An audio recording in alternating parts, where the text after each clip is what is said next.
Hey family, welcome to Anjali tradings. कैसे हो सब, क्या चल रहा है? तो आज मैं दिखाती हूँ कि आपको आज नया इंडिकेटर है जो है सीपीआर इंडिकेटर। इसके बारे में मैंने पहले ही बात किया है। इसके बारे में मैं यूजेस आपको बताती हूँ, इसके बारे में ट्रेडिंग कैसे लेते हैं, आपको कैसा प्रॉफिट दिया जाएगा। यहाँ पे देखिए क्या होता है सीपीआर। सीपीआर को हम लोग बोलते हैं सेंट्रल पाइवट रेंज। तो यहाँ पे क्या लिखा हुआ है, the central pivot range indicator is the technical analysis tools that is used by traders to help identify the potential trading opportunities. क्या होता है कि अगर मान लीजिए सीपीआर कैसा दिखता है वो आपको मैंने पहले ही बताया है। 3 लाइन्स रहता है, ऊपर रेसिस्टेंस आपका रहता है, नीचे सपोर्ट के लिए आपका रहता है, मतलब previous day high low R1, नीचे प्रीवियस डे लो और आपका S1 S2 R2 ऐसा करके रहता है, ऊपर में भी R2 R3 ऐसा करके रहता है। ठीक है, एक लेवल दे दिया जाता है ताकि अगर मान लीजिए कोई ट्रेड कर रहा है, ठीक है, इसको यूज कर रहे हैं, तो उसके लिए एक टारगेट बन गया प्रीवियस डे हाई तक। ठीक है, तो वहां तक वो अपना टारगेट लेके निकल जाएगा। अगर मान लीजिए वो बैठा रहेगा तो हो सकता है वहां से उसको रिवर्सल मिल जाए। तो वहां से अगर रिवर्सल मिल जाएगा उसको, तो क्या होगा कि उसको लॉसेस बुक करना पड़ेगा। सीपीआर आपको वर्क करता है, कैसे कैसे वर्क करता है मैं बताती हूँ। आगे देखिए, the CPR indicator is based on the concept of support and resistance levels. It can be used to help identify potential entries and exits. मान लीजिए एक एग्जांपल मैं बोलती हूँ कि आप एक रूम में हैं, आप मान लीजिए एक बॉल को फेंकते हो नीचे की ओर। अब जब ये नीचे की ओर जा रहा है तो बॉल क्या कर रहा है, यहाँ पे सपोर्ट ले लेगा, क्योंकि बॉल का अगर ज्यादा कैपेसिटी नहीं है इसको तोड़ने का तो यहाँ सपोर्ट ले लेगा। अगर ये तोड़ देगा तो ये कुछ और बन जाएगा, लेकिन अगर नहीं तोड़ पाया, अगर इसके ऊपर एक और कैंडल बन गया और उसके ऊपर बन गया, तो वहां पे आपका सपोर्ट ले लिया और ऊपर एक अप मूव दिया। अब जब ये ऊपर जा रहा है तो बॉल तो हो सकता है यहाँ तक आके फिर से रिवर्स ले ले, यहाँ तक आके फिर से रिवर्स ले ले। अगर नहीं लिया फिर यहाँ तक जाएगा तो ऊपर जो लाइनिंग है वो क्या हो जाएगा, रेसिस्टेंस। ठीक है, सिंपल सा समझिए कि अगर कोई आपका छत है वो रेसिस्टेंस है, आपका फ्लोर है वो सपोर्ट है। अगर ये फ्लोर टूटा तो आपका रेसिस्टेंस ये बन जाएगा और उसका जो नीचे का लेवल होगा वो सपोर्ट बन जाएगा। समझ में आ गया? तो चलिए आगे नेक्स्ट वाला देखते हैं कि क्या हो सकता है। कि सीपीआर का 2 तरह का सीपीआर का हम आपको बता देते हैं जो आप लोग यूज करते होंगे। एक पावर पॉइंट के लिए आप यूज करते होंगे या एक सीपीआर इंडिकेटर यूज करते होंगे। पावर पॉइंट में क्या है, आपको सीपीआर कैसे देखने को मिलेगा, एक सिंगल लाइन। ये सिंगल लाइन से आपको ना पता ही नहीं चलेगा कि आप ट्रेड कहाँ पे ले रहे हो, या फिर यहाँ पे सपोर्ट है या फिर यहाँ रेसिस्टेंस है। यहाँ आपको लगेगा कि इनको ट्रेड ही नहीं मिला, जिस कारण से आप ट्रेड नहीं करोगे उस दिन। लेकिन अगर आप सीपीआर इंडिकेटर यूज करते हो तो उसमें क्या है, आपको ट्रेड यहाँ मिला है। देखो कैसे, यहाँ पे 3 लाइन है, ठीक है। आपको क्या हुआ कि टॉप सीपीआर से यहाँ पे सपोर्ट लिया, मार्केट सपोर्ट लिया और सपोर्ट लेके एक अप मूव आपको दिया है मार्केट। ये हुआ आपका सीपीआर इंडिकेटर का काम। और ये पाइवट रेंज का आपका फॉर्मूला है, जो कि आप जो भी ट्रेड करते होंगे जिससे फायर्स में या फिर जिससे भी, वहां पे आपको ये दिखता होगा। अब देखिए कि क्या है कि एक नैरो सीपीआर होता है, एक एवरेज नैरो होता है, फिर एक वाइड नैरो भी होता है। ये एवरेज नैरो है, ये एवरेज नैरो है आपका, ये हल्का वाइड नैरो है। अगर मान लीजिए ऐसा अगर सीपीआर आपको दिखे, डिसेंडिंग हुआ फिर असेंडिंग हुआ, तो मार्केट अगर इसके ऊपर है तो आप आराम से बाय करो। ठीक है, मार्केट अगर इसके ऊपर है आराम से, अगर मान लीजिए यहाँ पे आपको रेसिस्टेंस दे रहा है, ये लाइन को अगर हम कंटिन्यू करते हैं तो यहीं से आपको फिर से रेसिस्टेंस दिया है, तो आपके एक लेवल तक आप अपना बाय कर सकते हो। तो इस तीनों सीपीआर का नाम है अलग अलग। इसको बोलते हैं टॉप सीपीआर, इसको बोलते हैं मिडिल सीपीआर और इसको बोलते हैं बॉटम सीपीआर। तो ये रहा और इसका कुछ फॉर्मूलाज रहा। नेक्स्ट देखिए, इसका हम यूज बस बताते हैं आपको। Instead of using pivot point range indicator, use CPR indicator with the R1, R2 and S1, S2 levels. This setups gives more comfort to intraday traders.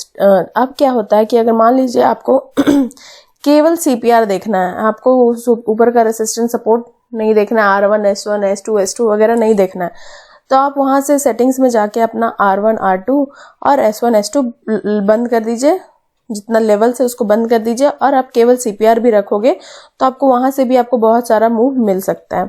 अब यहाँ पे क्या है कि in additional setups visuality of this lines are circles. अब इसमें हम बता देते हैं क्या है, ज्यादा थ्योरी में नहीं जाती हूँ। यहाँ पे जो लिखा हुआ उसको मैं हिंदी में ही बता दे रही हूँ। यहाँ जो आपको दिख रहा है कि अब अगर मान लीजिए आपको देखने का मन है कि ये पसंद है तो वहाँ लाइनिंग दे सकते हो। आपको जैसा देखना पसंद है, विजिबिलिटी आपका जैसा पसंद है वहाँ यहाँ आप लगा सकते हो सेटिंग्स में। The beauty of the indicator is the visual values remaining if you change the time frame as it is calculated. अब देखिए यहाँ पे क्या है, सेटअप है, ये जो मैंने आपको एक इंडिकेटर बताया हुआ है। यहाँ पे देखिए आपको लगता होगा कि अगर अरे ये 5 मिनट में जो मैंने लगाया है इंडिकेटर वो 15 मिनट में काम करेगा कि नहीं करेगा, तो ऐसा कुछ नहीं है। वो 15 मिनट में भी काम करेगा, वही इंडिकेटर काम करेगा। जब तक आप इंडिकेटर का कुछ फंक्शंस नहीं चेंज करोगे वहां जाके, तब तक वो वही काम करेगा, उतना ही वैल्यू आपको देगा, कोई चेंजेस नहीं होगा इसमें बस इतना चेंजेस होता है कि आपका देखने का नजरिया क्या है। यहाँ पे देखिए क्या है कि अगर मार्केट सीपीआर खुला है, ठीक है, सीपीआर अगर मान लीजिए ऐसा दिख रहा है आपको, सीपीआर नैरो सीपीआर है और क्या हुआ है कि मार्केट सीपीआर से ऊपर को ब्रेक किया है। तो आप देखिए कितना अच्छा मूव दिया है मार्केट एक अच्छा मूव दिया और एक अच्छा ट्रेड बनाया है। आपको अगर ये भी लेवल डालना है, डाल के अगर देखोगे तो आपको यहाँ पे भी, अगर मान लीजिए यहाँ पे मैं निकल गई, आप अगर मान लीजिए कोई लेवल नहीं ड्रॉ करना चाहते हैं तो कोई साइकोलॉजिकल नंबर पकड़िए ताकि वहां तक आप ट्रेड कर सको। हो सकता है 17,600 पे तक आप अपना ट्रेड करके क्लोज करना चाहते हो, अगर हो सकता है 17,630 पे, कुछ ऐसा राउंड फिगर नंबर जो साइकोलॉजिकल नंबर हो, मतलब 0 आना चाहिए, उसमें कोई 9, 4, 5 ऐसा नहीं आना चाहिए। ऐसा में वैसा कोई होता ही नंबर, आपको केवल साइकोलॉजिकल नंबर पे ही ध्यान देना होगा। यहाँ पे देखिए कितना अच्छा बुलिश आपको अबव एक्सेप्टेड दिया है। यहाँ पे आप आराम से अपना ट्रेड कीजिए। फिर अगर मान लीजिए यहाँ पे कंसोलिडेट किया है मार्केट, तो आपको नहीं पता कि अरे यहाँ मार्केट जाएगा कि नहीं, तो अच्छे से ब्रेकआउट होने दीजिए, तब आप आराम से ट्रेड कर सकते हो। क्या है यहाँ पे आप बियरिश, मैंने आपको बुलिश के लिए बता दिया कि कैसा दिखता है। बियरिश का भी सेम पैटर्न ऐसा ही है, सीपीआर से ब्रेक करता है, एक अच्छा मूव देता है और आपको पूरा दिन मार्केट नीचे ही दिखाता है। आप यहाँ अपना एसएल ट्रेल करो, एसएल ट्रेल करके आप अपना प्रॉफिट कर सकते हो। नहीं एसएल ट्रेल करना है तो आप अपना प्रॉफिट कोई जगह पे आप स्कैल्पिंग करोगे, वहां से आप प्रॉफिट लेके निकल सकते हो। ये 5 और 10 मिनट 15 मिनट का कैंडल पे आपको ऐसे ही कुछ शो करता है। अब रेंज बॉन्ड होता है मार्केट, तो क्या करेंगे हम, अगर मान लीजिए रेंज बॉन्ड कहने का मतलब सीपीआर पे ही चल रहा है, रेंज बॉन्ड कुछ आपको ऐसा दिखाएगा, तो ऐसा में मैं ट्रेड नहीं दूं तो अच्छा है। अगर ट्रेड तो भी करना चाहते हो तो ब्रेकआउट होने दो तभी ट्रेड करो। ये भी लॉजिक है क्यों ऐसा ब्रेकआउट हुआ है और आपको क्यों एक फॉल्स अलार्म टाइप से दिया है, इसके बारे में मैं बताऊंगी। इसका भी अलग पैटर्न बनता है, क्यों कि इस टाइप से पैटर्न बना के ये ऊपर गया है और क्यों हम लोग को यहाँ पे एक छोटा सा ब्रेकआउट दिया है और क्यों ऐसा फिर रिवर्स आया है। और ऐसा रीटेस्ट होता है और रीटेस्ट होने के बाद आपको एंट्री करना चाहिए। रीटेस्ट होगा, एंट्री करो और अपना प्रॉफिट बुक करो और निकलो।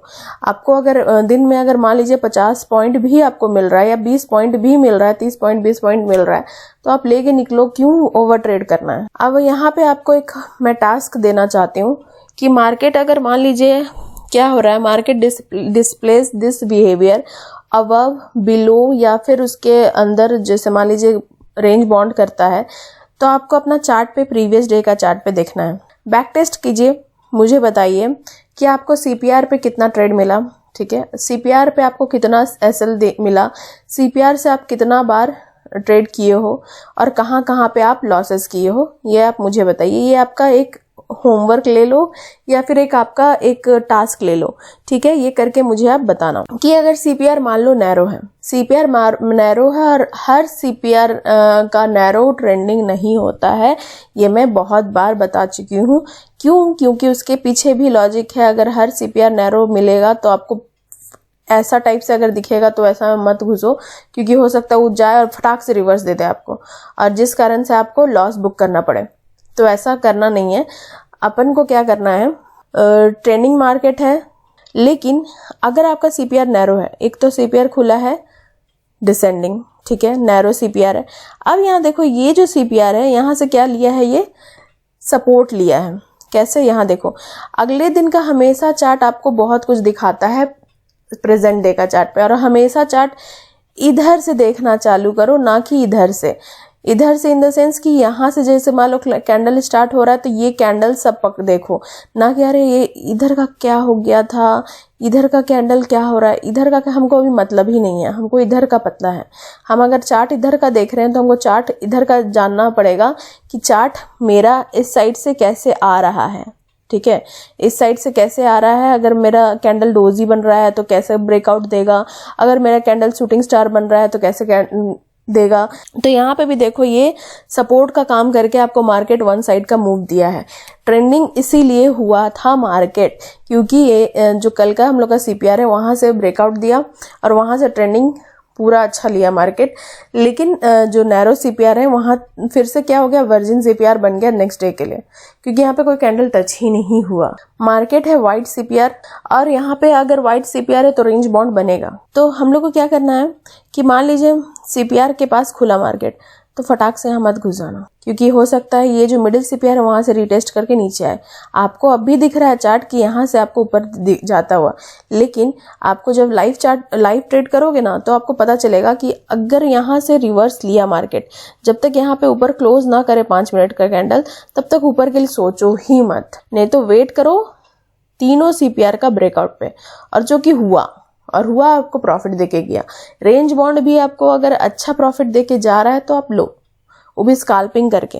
मैं नहीं कहूंगी कि आप दिन भर एसएल अपना ट्रेल करते रहो। अगर हो सके रिवर्स आपका हो गया मार्केट तो आपका एसएल तो जाएगा, ठीक है, एसएल जाएगा, लेकिन आप जो पीछे प्रॉफिट किए वो आपका प्रॉफिट रहेगा।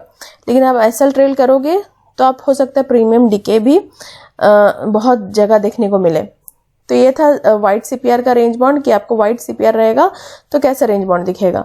आपके पास फिर से एक टास्क आया जो मैं प्रीवियस बताई थी कि आपको नैरो ये अबव, बिलो और रेंज बॉन्ड ये देखना था, और आपको इसमें ऐड कर लो, आपको नैरो भी देखना है और वाइड भी देखना है। कौन कौन सा दिन आपको नैरो मिला है सीपीआर, कौन सा दिन वाइड मिला और कैसा आपने वहां पे ट्रेड किया है, कितना मिनट का कैंडल पे ट्रेड किया है, ये सब आपको देखना पड़ेगा। बैक टेस्ट जितना करोगे आपके लिए उतना बेनिफिट है, क्योंकि बैक टेस्ट में आपको बहुत कुछ देखने को मिल जाएगा। आपको बैक टेस्ट में पता चलेगा कि 5 मिनट का सीपीआर अगर यहाँ पे चल रहा है मेरा कैंडल तो यहाँ पे हम एसएल लगा के अपना ट्रेल कर सकते हैं। ये था आपका टास्क, ये आप टास्क लेके चलो।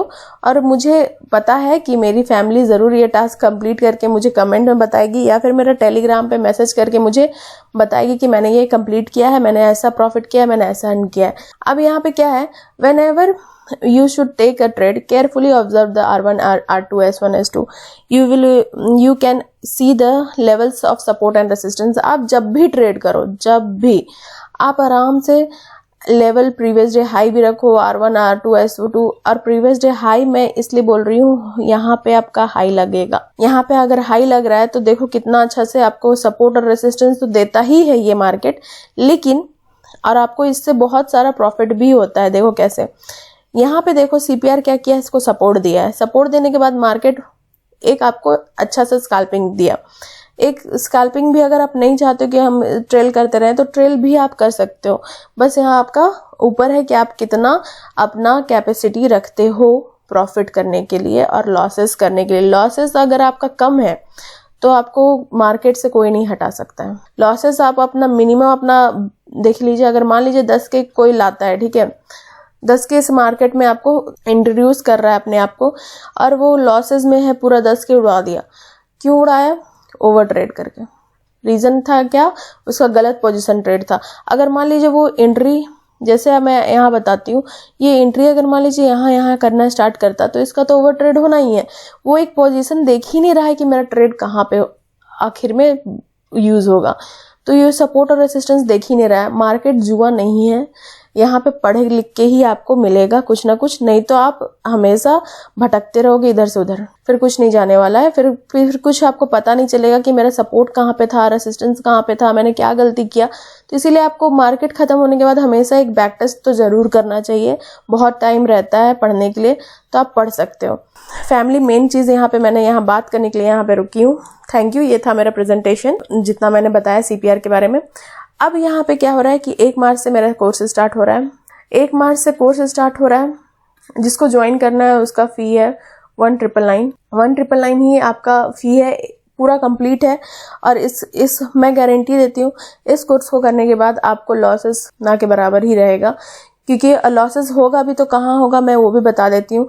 मीटिंग के चलते, जैसे आज हुआ था मीटिंग वगैरह, RBI का मीटिंग चलता है, उसके चलते हो सकता है बजट डे के चलते हो सकता है कुछ ऐसा न्यूज़ आए, उसके चलते न्यूज़ के चलते अप डाउन होता है। उस समय मार्केट आपका प्राइस रेंज या फिर कोई भी इंडिकेटर उस समय काम नहीं करता है। वैसा में अगर आप ट्रेड करोगे तो आपको हो सकता है लॉसेस भी बुक करना पड़े। Thank you friend.